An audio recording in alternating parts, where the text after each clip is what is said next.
Hello, wellness seekers. Maria here, as you know. I came upon something today that I thought was valuable and wanted to share, all about intuitive eating. But let's start with an oil, and I'm going to choose lime since it's a food-themed Facebook Live. Don't you just love the smell of lime? Oh man. Good margarita, a fresh summer day. Hey Laura, I'm just popping on. I'm going to talk about intuitive eating, and that's pretty much how I run my life anyway. I'm really learning to trust my intuitive abilities, and we all have them. You know, we've just shut them off a lot. And basically that taking care of oneself is an essential part of taking care of other people, don't you think? You know, when the tree is healthy, the fruit is healthy. Think about that. So I was on Young Living website, and I've been doing Young Living for 20 years. I'm not here to sell you on Young Living. I'm here to share some information that I got on the website in what they call the Learning Center.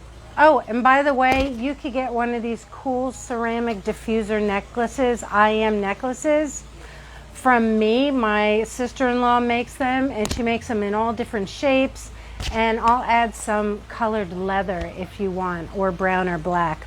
So I digress. Intuitive eating has this component to it, is that first you need to reject the diet mentality.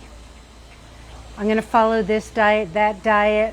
What I find is when you follow a particular diet, it's going to eliminate some of the food groups.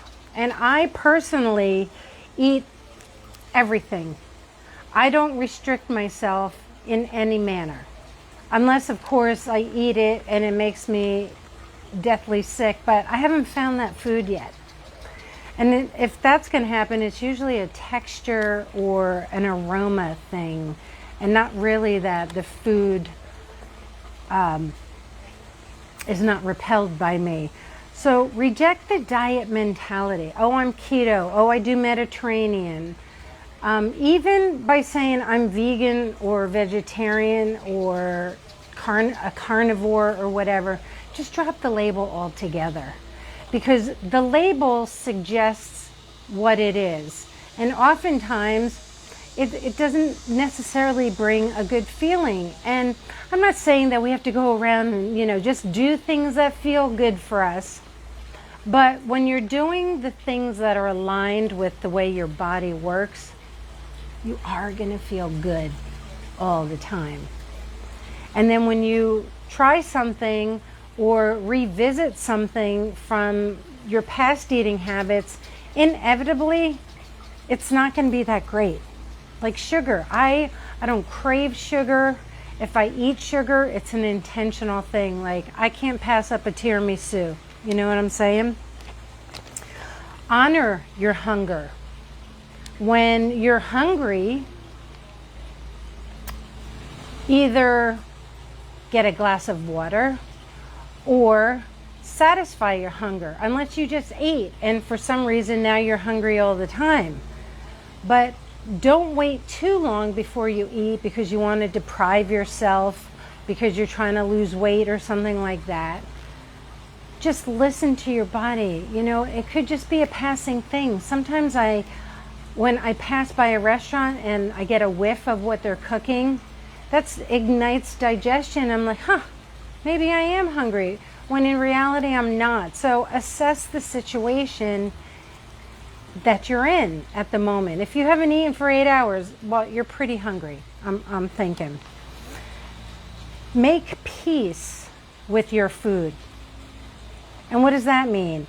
That means, like I just said, when you restrict all the time, you will overeat eventually because you're so hungry at that time, or hangry, as they say. Stop using that this food is good, this food is bad.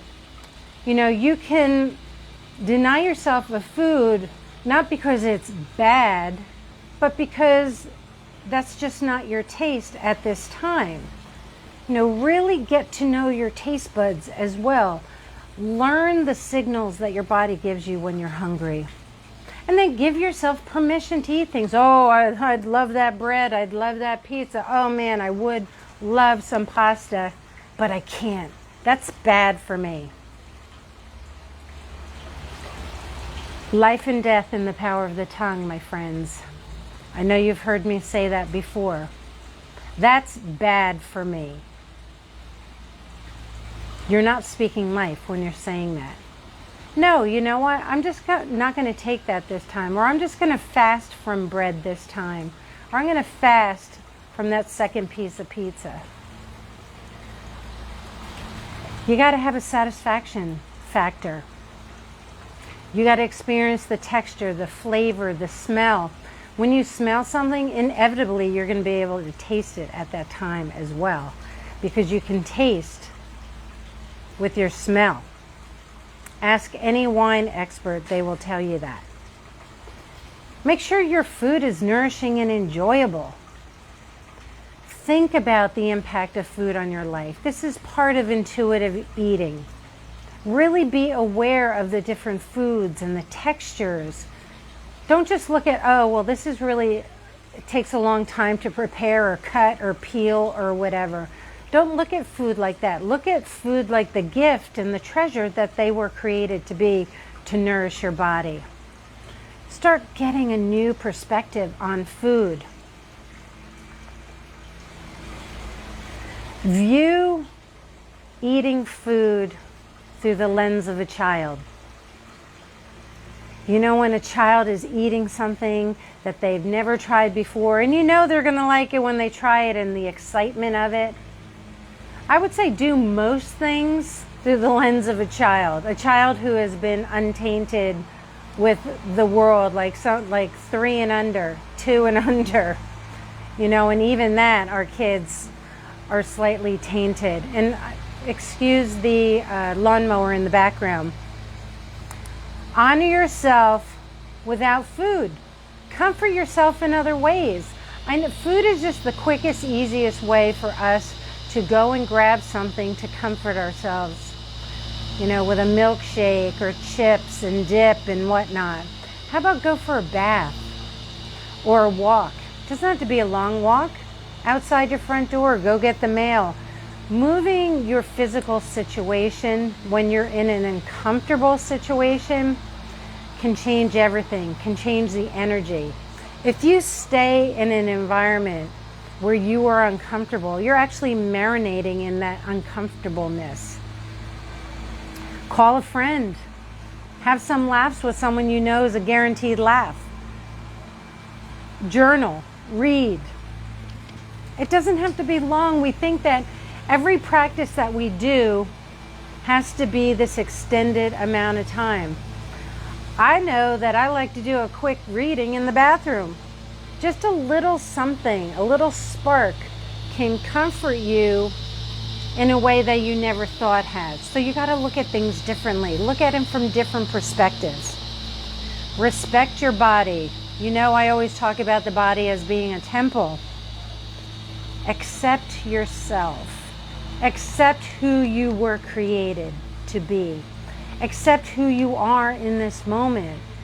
You can have goals to being somewhere else, being a better version of yourself, but you're right here, right now.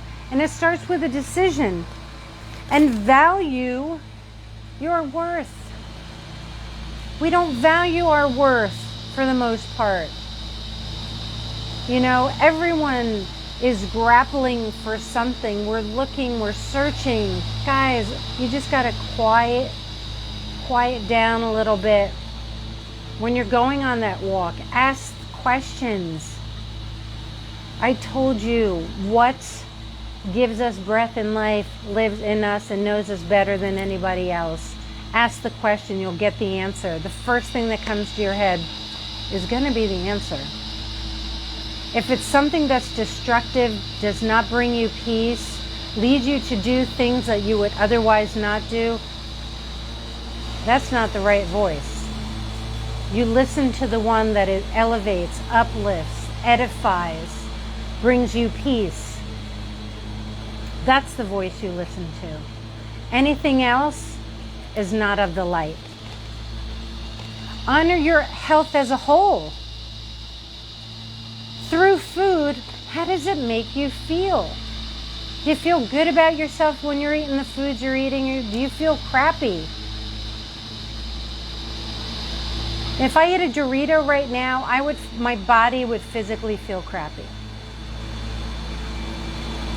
I listen to my body. I listen to what it says. If I hear, you should stop eating now, Maria, I listen to it.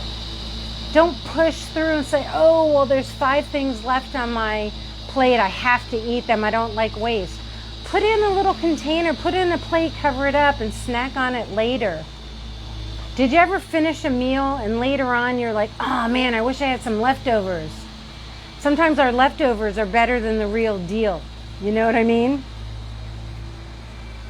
Be aware of how your approach to food affects your overall health, because it does.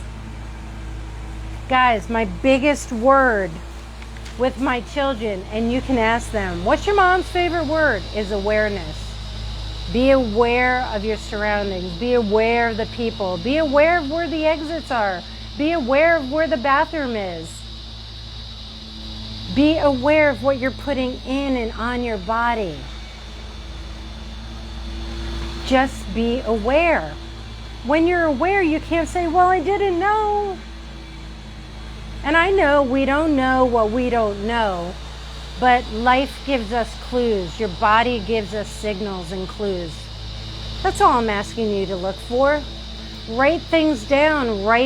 Journal about your food experience. If food is an issue for you, you gotta get it at the root. You can't just, well, tomorrow I'll just drink smoothies, or I'll just eat fruit. You gotta understand why you're doing it. Does that make sense? And Sue, I'm fashioning your fabulous creation. I'm waiting for a few more sales before I send you your treasure. In any case, you guys, thank you for listening. I'm just a mom, bringing you goodness. I release peace to all of you who are watching, and to everyone who will watch this. Please share. I think it is good and helpful information. And instead of adhering to some strict diet or meal plan or a mindset that keeps you trapped and enslaved, venture out and just try some intuitive eating. Try it for a day. That's all I ask. You guys, I'm just a mom. Peace until next time.